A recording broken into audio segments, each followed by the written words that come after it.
करते हैं आपकी वर्कशीट नंबर 20। तो पहले आप लोग इसे अच्छे से लेबल कर लेंगे, डेट डाल देंगे, क्लास, सब्जेक्ट, अपना नाम, अपने टीचर का नाम लिख लेंगे। आज हम लोग फिर से पढ़ेंगे घातांक और घात के बारे में, और साथ में हम लोग पढ़ेंगे दशमलव संख्या पद्धति, यानी कि जब वो दशमलव की संख्या में हो तो उसको हम कैसे लिख सकते हैं, इसके बारे में आज हम लोग जानेंगे। तो चलिए देखते हैं क्या लिखा है। आओ दोहराएं। ठीक है, चलिए दोहराते हैं। बहुत बड़ी संख्या पढ़ने, समझने, तुलना करने में हमें घातांकों का प्रयोग करते हैं। यानी हमने पढ़ा कि जब कोई बहुत बड़ी संख्या होती है तो उसे पढ़ना समझना थोड़ा मुश्किल होता है, इसलिए हम लोग घातांक यानी कि पावर्स का प्रयोग करते हैं। अब आगे लिखा है संख्या का प्रसारित रूप, जैसे कि ये इस तरह से लिखा हुआ है आपका 47,561 यानी 47,561।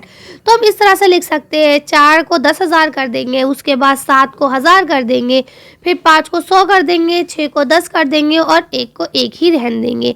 कहने का मतलब ये है कि जैसे मान लीजिए हमने 4 लिखा तो 4 के साथ उतने नंबर गुणा करेंगे जितने उसके पीछे, तो 1 तो खुद 4 की जगह पे 1 हो जाएगा और जितने नंबर पीछे उतनी जगहों पे 0 लग जाएगा।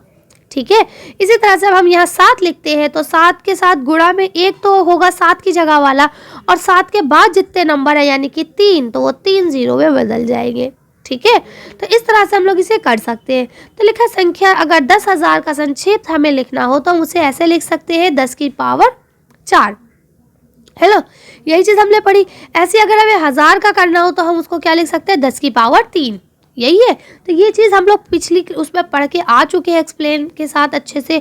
अगर आपको चाहिए तो आप पिछली वर्कशीट देख सकते हैं। चलिए आगे पढ़ते हैं हम लोग। लिखा है किसी भी संख्या को 0.1 और 10.1 के बीच की दशमलव संख्या यानी कि 0.1 से लेके, अब आपको कहाँ से लेना, हाँ, तो कहाँ तक लेना है, 10 तक के घात का गुणनफल व्यक्त किया जा सकता है। संख्या के इस रूप को उसका मानक रूप कहते हैं, यानी कि ऐसे जो पॉइंट वाले नंबर होते हैं उनको हम लोग मानक रूप कहते हैं। तो अब देखिए यहाँ लिखा है संख्या का प्रसारित रूप। अभी आपका संख्या का प्रसारित रूप होता है, प्रसारित माने होता है एक्सटेंडेड, यानी कि खुला हुआ। तो अब आप देख सकते हैं किस तरह से हमने, ये आपका घातांक के रूप है, ठीक है, ये अंक के उसमें संख्या के रूप में, ये आपका प्रसारित रूप हो जाता है। प्रसारित रूप जैसा भी मैंने आपको समझाया बहुत आसान होता है। जैसे आपने यहाँ लिखा 3 के साथ गुणा करा 1, ठीक, 1 की जगह पे क्योंकि 3 एक कम 3 ही हो जाएगा। ठीक है, अब 3 के बाद 9 से लेके 8 तक जितने भी नंबर है, देखिए कितने हैं, 2 और 3 5 नंबर, तो 5 0 1 2 3 4 5। आए समझ में? अब क्या होगा, ये देखिए ऐसे इन्होंने भी लिखा। अब हम 3 को गुणा करें, देखिए 1 2 3 4 5, यानी कि इसमें कितने 0 है, 5 0 है ना, तो हम इसको 10 की पावर 5 कर देते हैं।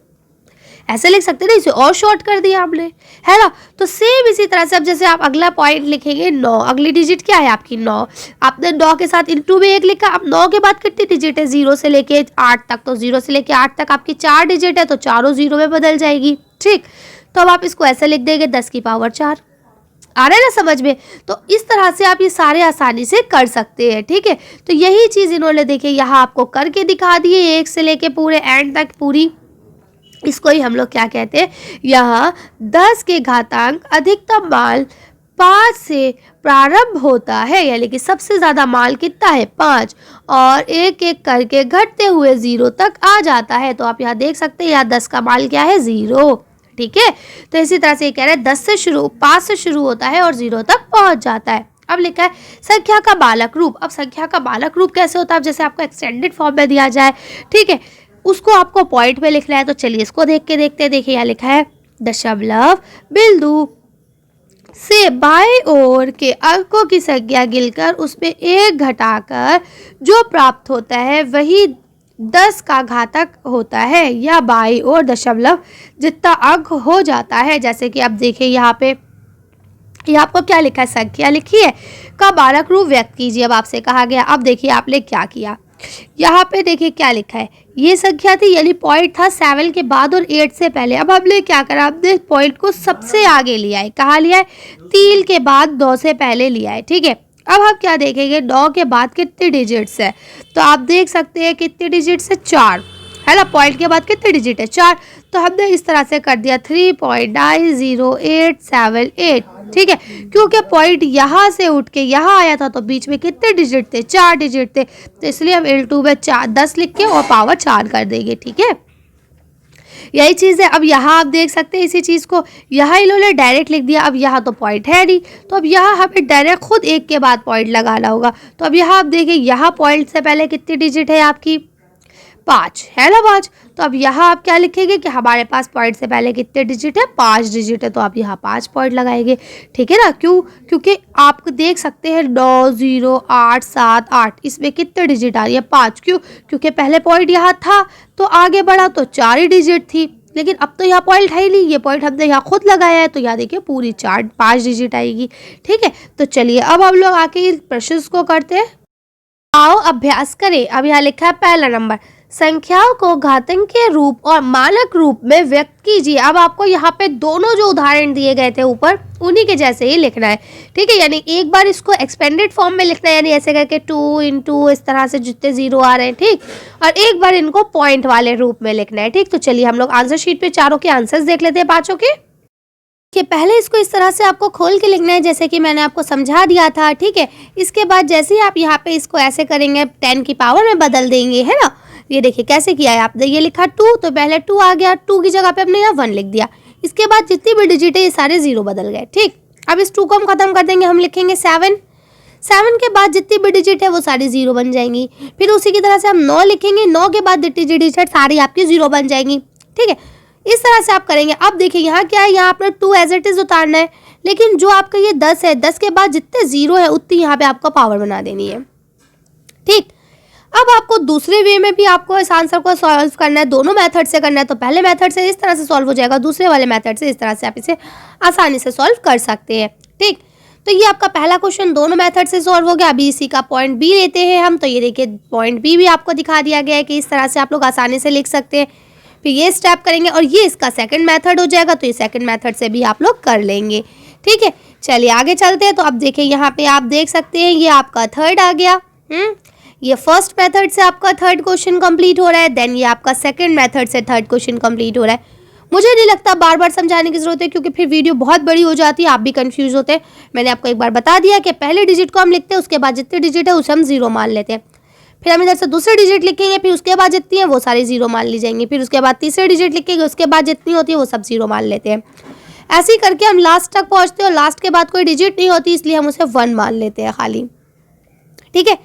तो आप आसानी से कर सकते हैं। और ये पॉइंट वाला मेथड भी मैंने आपको समझा दिया है। सबसे पहला वाला जो होता है उसके जस्ट बाद पॉइंट लगाना है, और उसके बाद जितनी भी डिजिट होती है वो सब आपकी 0 मान ली जाती है, और फिर 10 की आप उसे उतनी ही पावर बना लेते हैं। आपका इसी तरह से देखिए यहाँ आपका थर्ड पार्ट आ गया, ये रहा। तो ये हमने फर्स्ट मेथड से इसको कंप्लीट करा है, यहाँ आप देख सकते हैं। इसी तरह से ये देखिए ये आपका थर्ड को हमने फोर्थ पॉइंट को हमने सेकंड मेथड से भी कर दिया है। तो आप लोग चाहे तो यहाँ से लिखते चले, आराम से पॉज कर ले वीडियो को, ताकि आपको लिखने में प्रॉब्लम ना हो। इसी तरह से ये आप देख सकते हैं ये आपका फिफ्थ पॉइंट है, ये आपका फर्स्ट मेथड से हो गया, और ये रहा आपका सेकंड मेथड। तो दोनों मेथड से आपको सारे करा के दिखा दिए गए हैं। अब अगर आपको कोई प्रॉब्लम होती है तो आप लोग इस वीडियो को एक बार जो फुल एक्सप्लेनेशन वाली है उसको आप एक बार देखेंगे, ताकि आपको अच्छे से समझ में आ जाए, क्योंकि मैंने फुल एक्सप्लेनेशन में इसे और अच्छे से समझा दिया है। चलिए तो आज की वर्कशीट को यहीं खत्म करते हैं। अब आपका नेक्स्ट क्वेश्चन पढ़ते हैं हम लोग। ठीक है, दूसरा क्वेश्चन लिखा है, निम्नलिखित कथनों में प्रकट होने वाली संख्याओं को मानक रूप में व्यक्त कीजिए। अब आपको यहाँ पे मानक रूप में से व्यक्त करना है। तो देखिए यहाँ क्या लिखा है कि निर्वाहित स्थान में प्रकाश की चलन। तो अब देखिए यहाँ जैसा आपको दिया गया, सिंपल, आपको कुछ नहीं करना, 3 के बाद पॉइंट लगाना है, ठीक है। तो अब जैसे ही 3 के बाद आप पॉइंट लगाएंगे तो बाकी 0 एज इट इज रहेंगे। तो 3 के बाद 2 0 है, उसके बाद फिर 3 0 है, देन उसके बाद फिर से 3 0 है, ठीक है। तो इस तरह से आप इसको लिखेंगे तो आपको पता चल जाएगा 3 3 6 और 2 8 है ना।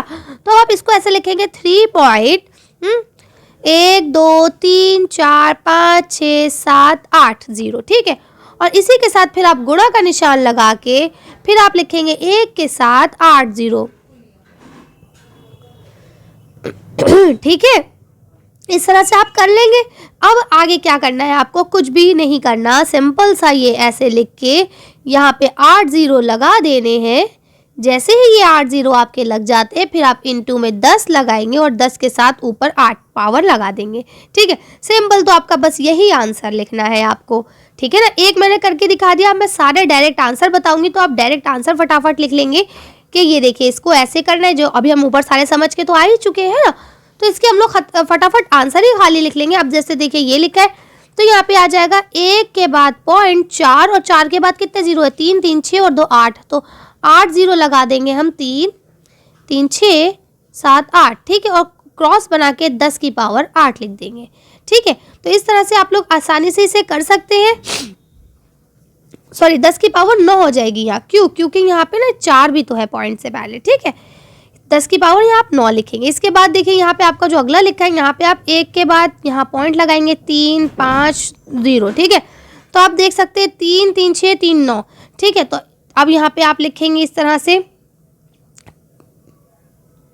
3 भी है यहाँ पे, 3 लिखेंगे, ठीक है। इसके बाद ये आपके 9 जीरो हो जाएंगे, 3 3 6 0, ठीक है, ये वाला जीरो हटा देंगे। तो आप इसको इस तरह से लिखेंगे और सिंपल सा ऐसे लगाएंगे और यहाँ लिख देंगे 10 की पावर 9, ठीक। तो सिंपल आपको क्या करना है, बहुत आसान सा है कि 1 के बाद जो इधर से डिजिट शुरू हो रही है, 1 के बाद पॉइंट लगाना है और उस पॉइंट के बाद जितने भी डिजिट है उनको 0 बना देना है। अब ऐसे देखिए यहाँ लिखा है 3.84 हो जाएगा आपका, ठीक है। उसके बाद 3 0 ये वाले और 3 0 ये वाले, क्लियर है। अब जब आप इसको मल्टीप्लाई में 10 लिखेंगी तो आप क्या करेंगी, देखिए 3 3 6 और 2 8, तो आप यहाँ 8 लिखेंगी 10 की पावर, है आसान।